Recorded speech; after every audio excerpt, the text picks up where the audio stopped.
वो एक exceptional circumstances में सबके कॉन्सेंसस के साथ हुआ था, चूँकि सोसाइटी का एक मेजर हिस्सा प्रीवियस सेंसस से सेटिस्फाइड नहीं था। उन्होंने इंतखाबी नताइज कबूल कर लिए थे लेकिन अपना मुतालबा ज़िंदा रखा था। राणा साहब सही फरमा रहे हैं। MQM आज भी अपने इस मुतालबे पे कायम है, जमायत इस्लामी भी इस मुतालबे पे कायम है कि कराची शहर की सही तरह से गिनती नहीं हुई, लोगों को कम ज़ाहिर किया गया है। और एक और भी बता दूं बात, जो समझते हैं कि कराची शहर में आबादी 3.5 करोड़ के करीब है, तो कराची शहर की डेमोग्राफी भी चेंज हो जाएगी।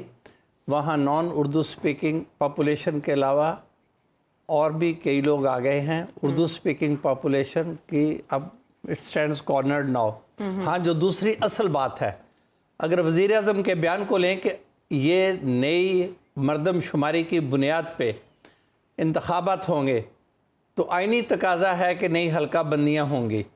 आइन में तरमीम किए बगैर सूबों को जो अलॉटेड नेशनल असम्बली सीट्स हैं वो चेंज नहीं हो सकेंगी। नेशनल असम्बली की वही सीट्स उन्हीं सूबों में अगर तकसीम होंगी और आबादी को मुसावी तकसीम किया जाएगा, तो नतीजतन हैदराबाद और कराची में सीट्स बढ़ने का इम्कान है, बलूचिस्तान में सीट्स बढ़ने का, हल्का जाती सीट्स में तब्दीली आने का इम्कान है।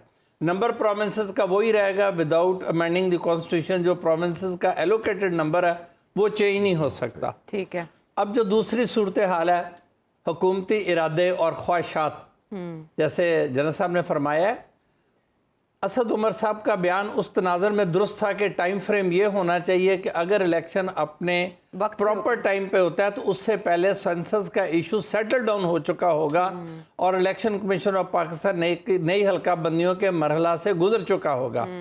अब दो चीज़ों में तसादम आ गया है, नई हल्का बंदियाँ या आइन में दी हुई मुद्दत। अगर ये एक दिन पहले भी असेंबली को डिसॉल्व करते हैं तो फिर 90 डेज़, पूरे टाइम पे करते हैं तो 60 डेज़। अब 90 डेज़ और 4 मंथ्स का एक क्लैश आ जाएगा। और इलेक्शन कमीशन अगर इस तरजीह को लेता है कि पहले हल्का बंदियाँ, तो 4 माह वो कंज्यूम करेगा, फिर 70-80 दिन इलेक्शंस में, फिर और वजूहात। जिन वजूहात की बुनियाद पे पंजाब और KP में इलेक्शंस नहीं करवाए गए थे, उनमें 2 मेजर रीजंस थे। एक security concerns, non availability of security personnel, के टेररिज्म बढ़ रहा है, रैम्पेंट है, फोर्सेस एंगेज है। दूसरा non availability of funds.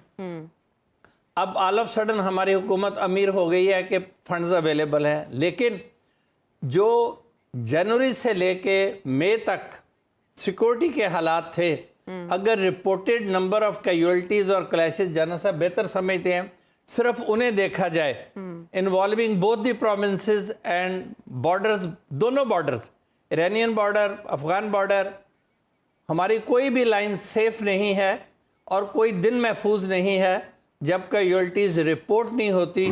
Unreported facts के बारे में हम कुछ नहीं कह सकते क्योंकि इट्स वॉर लाइक सिचुएशन। इसमें जनरल साहब तो मुझे सही समझ सकते हैं कि इसमें अनरिपोर्टेड फैक्ट्स बहुत ज़्यादा होते हैं। 20-20 साल नहीं बताया जाता कि जब फोर्सेस वॉर फुटिंग पे होती हैं, इस टाइप की इंसर्जेंसी होती है, दूसरी कुव्वतें इन्वॉल्व होती हैं, तो बहुत कुछ अवाम के नोटिस में बर वक्त नहीं भी लाया जाता। अच्छा, लेकिन इस पे तो सुप्रीम कोर्ट ये बात कर चुकी है ना कि हालत जंग में भी हो या एक जवाब दे लूं। जी। आईनी तकाजे, आईनी शिकों के मैंडेट, उसका तमाशा हम देख चुके हैं। एक जमात ने सूबाई असम्बलियाँ डिसॉल्व कर दी इस उम्मीद के साथ कि आईनी शिकों की पासदारी होगी और 90 दिन में इंतखाबात हो जाएंगे। हुकूमत और इलेक्शन कमीशन ने माजूरी ज़ार कर दी। सुप्रीम कोर्ट ऑफ पाकिस्तान ने बड़े सख्त अहकामात दिए, लेकिन आज भी जो गवर्नमेंट 3 माह के लिए बुरी हुकूमत आई थी वो अगस्त से गुजर रही है। तो कंटेम्प्ट नहीं दी ना किसी को भी, उसका बेबसी है। किसकी? आइन कहता है कि तमाम अदारे, तमाम अफराद आइन के पाबंद हैं। सुप्रीम कोर्ट के अहकामात के तमाम अदारे पाबंद हैं। लेकिन अगर पाबंदी ना करें तो फिर तो तौहीन अदालत लग सकती थी ना, वो नहीं हुआ। लेकिन ये बेबसी और माजूरी लम्हा फिक्रिया है। ठीक है, खुशी की बात नहीं है कि एक केयर टेकर गवर्नमेंट 10-12 माह गुजारेगी, दूसरी केयर टेकर गवर्नमेंट जो आ रही है, वो जो क्वाकब नजर आ रहे हैं, वो इसी सिस्टम की कंटिन्यूटी अगर होगी, इन्हीं लोगों की कंटिन्यूटी होगी, تو پھر اگر یہ 10 ماہ گزارنے کے موڈ میں ہیں تو وہ 1 سال گزارنے کے موڈ میں ہوں گے. ٹھیک ہے. ہمارے ہاں ہم یقین سے اب یہ نہیں کہہ سکتے 2022 سے لے کے 2023 تک جو کچھ ہوا ہے یہاں آئین کی خلاف ورزی ہوئی ہے, اوکے ہر جماعت نے کی ہے. ٹھیک ہے. وہ جو سابقہ نظام تھا ان کی اب ذرا بات کر لیتے ہیں. وہ تو پارٹی سے بے دخل کر رہے ہیں کچھ لوگوں کو. عثمان بزدار صاحب, محمود خان صاحب, ان کو نکالا جا رہا ہے, رکنیت ان کی معطل کی جا رہی ہے, انہیں شو کاز بھی شاید جائے.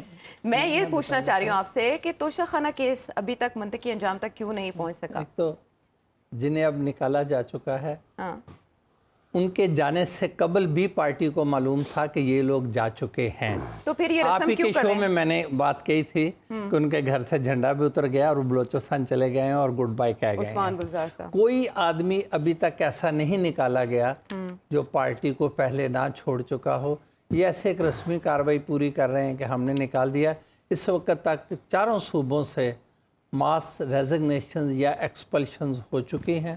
پارٹی کو ری اسٹرکچر کریں گے, اگر پولیٹیکل سپیس ملی تو وہ کرنا پڑے گا انہیں, چونکہ پارٹی کا ایک حصہ انڈر گراؤنڈ چلا گیا ہے, ایک ڈیفیکٹ کر گیا ہے, اور کچھ لوگ جیل میں. لیڈرشپ کا کوئی آدمی اس وقت جیل میں نہیں ہے, حتیٰ کہ علی محمد خان اور وہ بھی ریلیز ہو گئے ہیں. فیو سیکنڈز لیفٹ ہیں صاحب. اچھا دوسری بات میں ایک بات کہہ دوں جس پہ بہت زیادہ بات ہوئی ہے. پاکستان میں فیصلے حکومتیں بنانے کے, گرانے کے, چلانے کے, انتخابات کروانے کے آئینی شکوں کے مینڈیٹ کے تابع نہیں, سیاسی موزونیت کے تابع ہوتے ہیں. جو کیلکولیشن میں سیاسی طور پہ موضوع ہوگی, ٹائمنگ اس پہ الیکشنز ہوں گے, جو شخص موضوع ہوگا, کتنے سال کے لیے کون کوالیفائی کرتا ہے, اس قسم کا کیئر ٹیکر پی ایم آ جائے گا.